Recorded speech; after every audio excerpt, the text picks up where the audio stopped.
Terhormat Bapak-Bapak, Ibu-Ibu, salam Pancasila. Bapak-bapak, Ibu-Ibu yang melihat video saya ini, tolong jangan lupa subscribe, like, dan di-share. Sifatnya gratis. Pada hari Selasa, tanggal 22 Februari tahun 2022, saya akan mengomentari Nenek Valentino umur 78 tahun dari Ukraina latihan menembak AK-47. Sekarang ini terjadi perang atau perseteruan negara Rusia dengan negara Ukraina karena negara Ukraina mau masuk negara Eropa, tetapi Vladimir Putin tidak mau. Sedangkan masyarakat Moskwa menyatakan hanya masyarakat Ukraina dia kalau mau bergabung dengan Eropa, bukan hanya Rusia lagi itu. 1, 2 sudah ada serangan Rusia ke Ukraina. Ada yang membawa senjata dan juga mengirim pasukan ratusan ribu ke perbatasan Ukraina dan lain sebagainya. Pesawat terbang, panser sudah digerakkan ke arah Ukraina. Sebenarnya tidak ada keseimbangan antara Ukraina sama Rusia. Rusia sebagai negara besar, sedangkan Ukraina negara kecil. Tetapi tekad negara Ukraina ini sangat kuat, ingin dia tetap merdeka, tidak mau diurusi oleh negara Rusia tersebut. Masyarakat Ukraina membela, membantu militernya mempertahankan kemerdekaan Ukraina. Ada nenek tua berumur 78 tahun bernama Valentino, latihan menembak dengan senjata AK-45, menggali dan juga latihannya menggali parit di daerah perbatasan tempur dengan mempersiapkan makanan bila nanti sudah terjadi perang, dan dia sudah siap angkat senjata menentang Rusia tersebut, dan siap dia sudah berada di parit tersebut untuk sebagai bentengnya.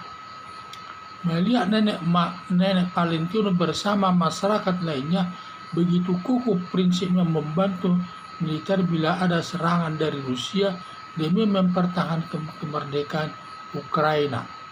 Melihat kukuhnya prinsip nenek tua Valentino mempertahankan kemerdekaan negara Ukraina, perlu ditiru rakyat Indonesia, terutama dalam menghadapi garis keras dan terorisme yang sering terjadi di negara Indonesia, yang sering mengebom gereja dan orang yang tidak sealiran, terutama yang beragama Kristen. Sering dilakukan pengeboman baik itu di Poso, di Makassar, di Jawa, di Jakarta, Jawa Timur, Sumatera Utara, dan lain sebagainya. Dan banyak juga korbannya. Jadi sangat sadis perbuatannya tersebut dan perlu dilawan.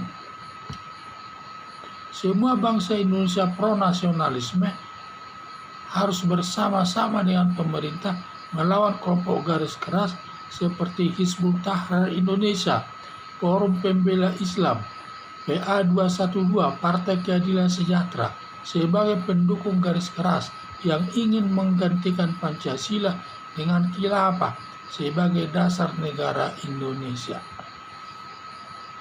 Harapan saya, mari kita bersatu masyarakat pro-demokrasi atau nasionalis, berjuang sampai titik darah penghabisan, mempertahankan Pancasila sebagai dasar negara Indonesia. Pancasila sebagai dasar negara Indonesia sebagai sudah harga mati, tidak boleh lagi ditawar-tawar, dan apapun yang terjadi, semua gangguan dari pihak manapun, kita harus mempertahankan Pancasila itu sebagai dasar negara Indonesia.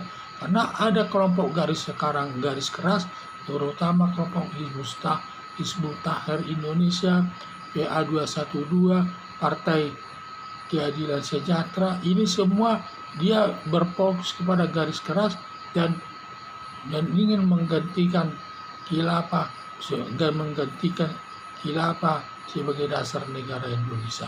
Hal ini perlu kita pertahankan Pancasila sebagai dasar negara Indonesia untuk agar dapat kita hidup harmonis sesama pemeluk agama yang berbeda.